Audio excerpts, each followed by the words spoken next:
Bonjour à toutes et à tous, ici Maxime pour Ciné Techno et aujourd'hui je vais faire la critique du film Mikey 17 en 4K Ultra HD.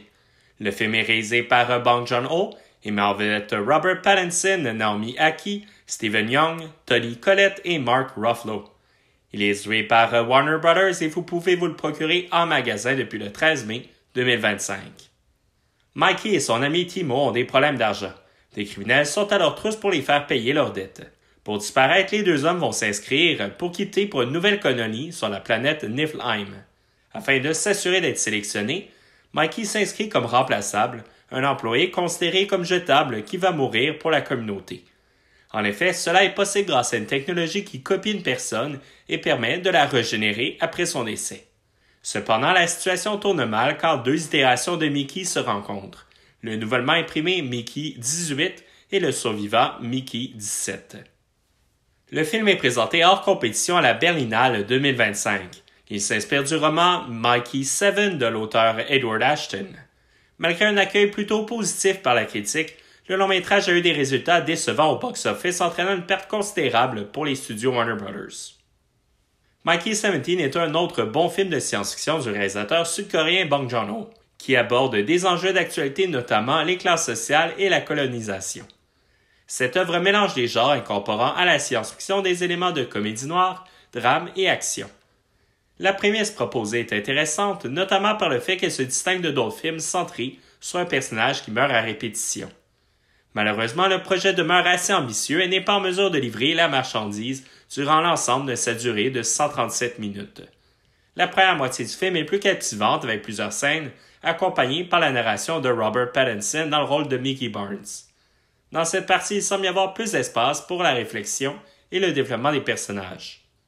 Cependant, c'est la suite des événements qui n'est pas au point où le ton satirique finit par devenir grotesque et caricatural. Certains éléments demeurent intéressants et la distribution est solide, mais l'ensemble manque de nuances et sans vouloir se lancer dans trop de directions en même temps. Pour son 8e long-métrage, Bong Joon-ho laisse énormément d'espace au dialogue, ce qui se fait au détriment de l'action, plutôt limitée dans l'ensemble. C'est à travers ces textes que le réalisateur réfléchit à la nature humaine, au colonialisme et également au traitement des animaux, comme il l'avait fait auparavant dans Okja. La distribution du film propose plusieurs visages connus qui s'en donnent à cœur joie. Tout d'abord, il y a Robert Pattinson qui se démarque par la flexibilité de son jeu, qui propose dans ses interprétations des différents Mickey des tons différents. Cependant, son choix de voix nasillarde pour Mickey 17 est parfois un peu maladroit, et trop aux antipodes de Mikey 18 qui est bien plus imposant. Cela risque de déplaire à plusieurs personnes. En entrevue, l'acteur a indiqué avoir eu comme inspiration la voix de Steve Buscemi dans Fargo.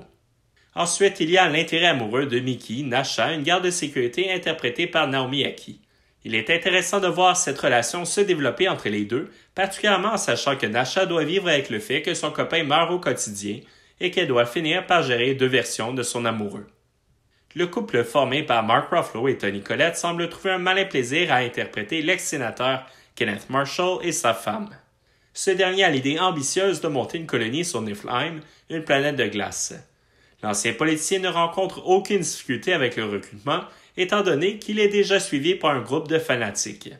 Plusieurs personnes risquent de voir des similitudes entre Marshall et certaines personnalités publiques avec des attitudes exubérantes et narcissiques. Parmi les autres membres de la distribution, il aurait été pertinent de voir certains éléments exploités avec plus de profondeur, notamment le personnage de Kai interprété par Ana de Armas et Timo joué par Steven Yeun. Pour la musique, il est difficile de ne pas se régaler au son des instruments à cordes de la musique classique du compositeur Jung Jae-il. Le transfert en 4K Ultra haute définition est sublime. Cela se fait sentir dès la première scène où il est possible de distinguer tous les flocons de neige sur les lunettes de Mikey 17. La précision de l'image permet d'admirer les détails des costumes des personnages également. La direction photo signée Darius Khondji propose un ton naturel à l'image, bien que l'action se déroule dans un lieu futuriste. Cependant, cela ne sert pas aussi bien les Creepers, les créatures habitant Niflheim, créées à partir d'effets spéciaux générés par ordinateur.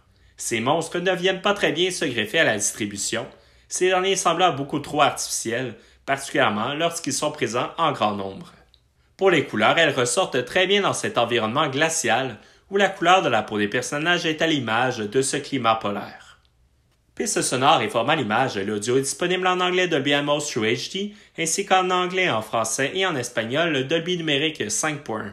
Il y a également une piste en audio description anglaise Dolby numérique 5.1. Pour les sous-titres, ils sont disponibles en anglais pour malentendants, en français et en espagnol. Le format l'image est de ratio 1,85 par 1, 2160 pixels ultra haute définition HDR10. Pour les suppléments, ils sont seulement disponibles en anglais. Il y a les segments Behind the Lens, Bong Joon-ho, Mikey 17, Mikey 17, A World Reimagined, The Faces of Nephilim et des bandes annonces. Les suppléments totalisent un peu moins de 30 minutes de contenu. Ils abordent le casting du film, le design et des entrevues avec la distribution et l'équipe de production. Pour conclure cette critique, Mikey 17 est une bonne comédie noire avec un commentaire social pertinent. Le scénario est original et la distribution très bonne. Cependant, le film souffre de son ton satirique qui tombe parfois un peu trop dans la caricature. Pour le récit, il n'est pas exempt de longueur également. Ce long-métrage n'est pas le plus marquant de Bong Joon-ho, mais il devrait plaire aux amateurs du réalisateur. Dans l'ensemble, le film vaut le coup d'œil, plus spécialement pour les amateurs de science-fiction.